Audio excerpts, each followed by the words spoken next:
Hi, welcome back. So today I thought I would talk about gimbals.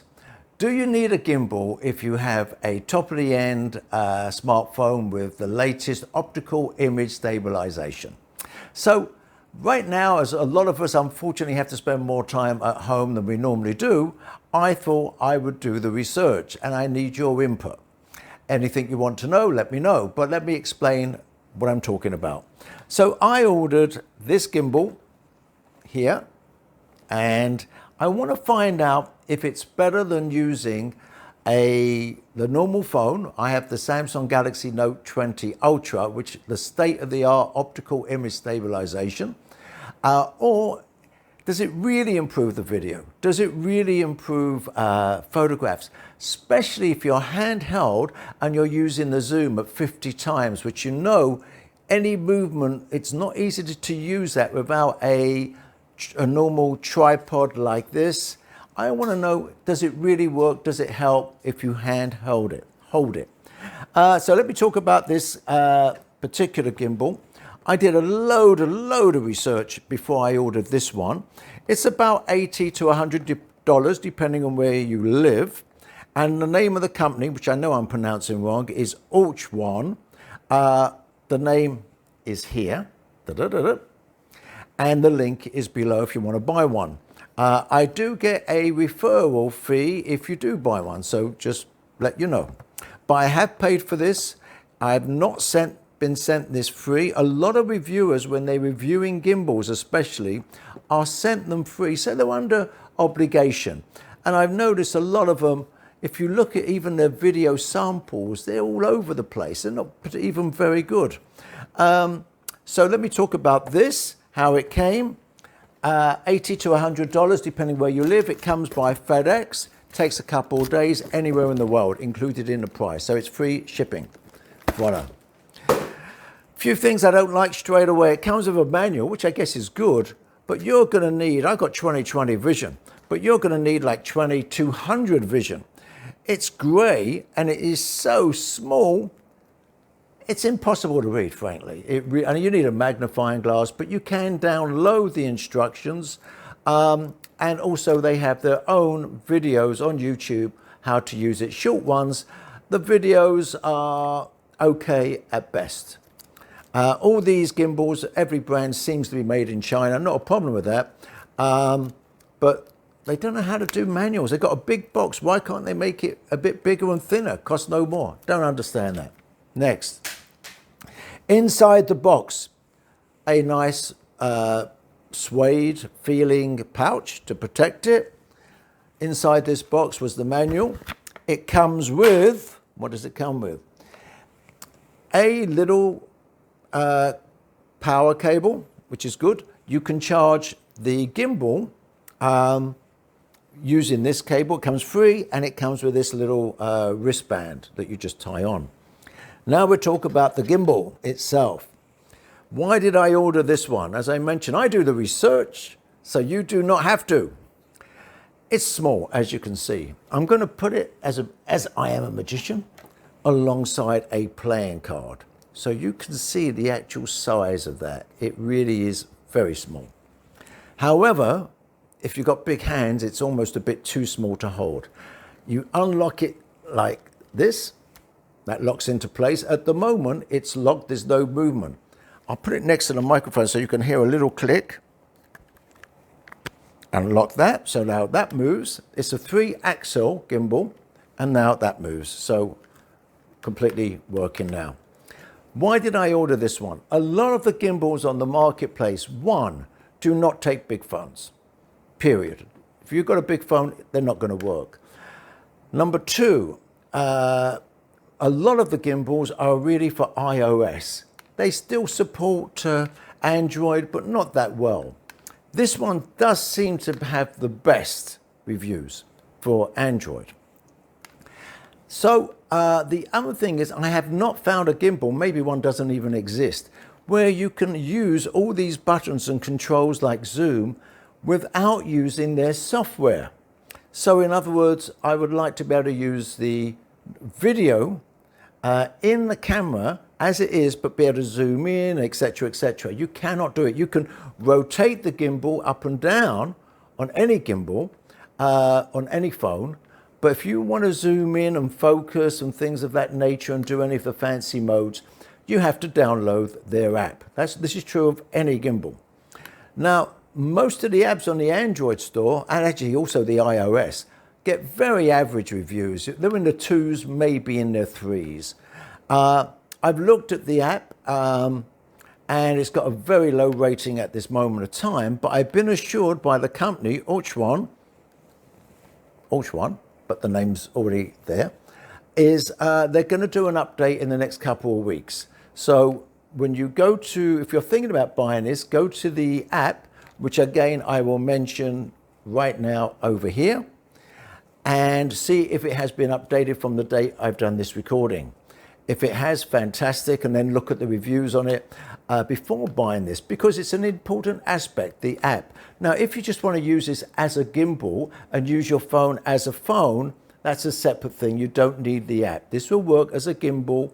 All these controls, you'll be able to move it left and right, up and down, and with luck, very, very still, without using the app. But if you want to really get the maximum of any of these gimbals, you're going to need the app to do what they call real filmography or whatever. And it's got things in the app where you can put your hand up and then it follows you around automatically. The gimbal will move, not that way or that way, but the gimbal this way and this way will move and follow you around. Great little features if it works. And so what I'm asking you to do, firstly, is subscribe if you enjoy watching this, and let me know if you really want me to do a complete comparison. I want to know myself, but let me know, and then I'll do it for everyone. How does this compare, say, to something like this, which weighs absolutely nothing, even though the size is similar, but it's made out of very light, cheap plastic. And what this is, you can use this as a selfie stick, bends, and then it's a great little thing actually, and you don't actually have to hold the phone. That to me is a big plus. So you can actually hold it like this and film accordingly. So I want to know, is the gimbal way better than this, or something like this, which is similar? And this one you can actually hook on a branch or whatever, because it's got bendy legs. Put that over there, that over here. Or is this going to be better? Inside the box, by the way, this also is included. It's a tripod part, which actually makes it a fraction heavier, but not much. So now you can hold it with two hands or one hand, really, and use the grips. It's really quite good in that respect. So once you've got that, this is one of the few that have a focus mode, but again, you've got to use their app, so I haven't tested any of that out. So let me know, before I test it out, what questions you have. I'll be using it on the Samsung Galaxy Note 20 Ultra, as I mentioned.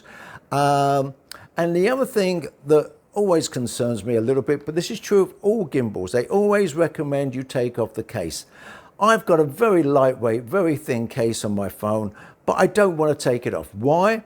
Because I'll be using this outdoors. That's the one time for sure you're going to drop your phone. And for $1,000, I want to keep my case on the phone. Number two, this, and this is virtually on all gimbals, it takes a lot of force, which I can understand because it's going to rotate and spin. But it's almost impossible to do with one hand, to put the phone in there. You've got to use both. And without a case, there's a high chance you're going to scratch the back of your phone. I don't think it's a good idea. I'm going to try it with my case, and I'll let you know. If you're interested, let me know, then I'll do a detailed review. So I'm planning to do the review, the gimbal, then I'll do the same video using this, then I'll do the same video and photographs just using the phone using the latest optical image stabilization. And then I can tell you the differences, show you the differences. There's a great deal of work involved in this. I don't mind doing it. In fact, I enjoy doing it. But let me know if you want to watch it. Otherwise, no need to do it. So please add in the comments. Couple of other little features. Why did I choose this? It seems, based on the research, I'm looking for something here and I can't find it. What do I do with it? Gone. Oh, here it is. Why did I choose this one? This is the only one, at least to my knowledge, that you unscrew the bottom here and it comes. If you press the link below, there's an offer now where you get a spare free battery. So you can go out, have this with you, and you can get maybe 8 hours, 6 to 8 hours with one charge. So with this, you've got literally a whole day, even longer. You don't have to worry about it's not working anymore. It's run out of power. Because the gimbal, the motors in here take a lot of power. And also your phone will go down dramatically in the battery area. So another good plus about this one is you can plug this in, comes with it, to obviously recharge your battery, and you can use the phone cable, USB, this is USB-C by the way, USB-C to, there it is, USB-C, and then you can plug this into your phone and this will charge your phone as well as. So that they've got that covered. A couple other things they could have done, and really this doesn't apply just to this company, every company out there. There's only one other gimbal that has a magnetic thing on it here. But I'm not sure I'd trust a magnet on a $1,000 phone, is why can't they supply this kind of bracket instead? In my opinion, much better, because you put the phone in with one hand, you tighten it, put rubber here and here to protect it. You're not going to scratch it, easy to work, weighs no more, a much better option, much better alternative. But it doesn't seem any of the gimbals offer that. The other thing they could do, some of the gimbals used to do it, this could have wireless charging in it. You don't need the cable, and you could just turn it on or off. That'd be a nice feature, maybe. And when you're finished with it, I think that's pretty much it. You lock it into place, give a little click like that, just again so you can hear. And then you lock this into place, the wrong way around, like that. Then you close it like so, and that's for packing. You could theoretically put it in your pocket. It's probably a bit too heavy for that. And you can also buy separately an expandable extension stick that goes from here to here, and then you can do those panning shots and things of that nature. It's about $10. Let me know if you're interested in that, and I may even order one so I can show you how it works. So this is down to you to let me know what you want me to do. Do you want me to do the research on this? Are you interested in buying one? What suggestions do you have? What do you really want me to test out? Press subscribe, press share, press the like, because it really helps me. At the time of doing this videos, I only need another 20 odd subscribers to get to 1,000 subscribers. Once I get to 1,000 subscribers, I believe YouTube monetizes me, which is great, doesn't do any harm, buy myself a cup of coffee, and also they promote me so other people can see these kind of videos. So thanks for watching, be safe, see you soon.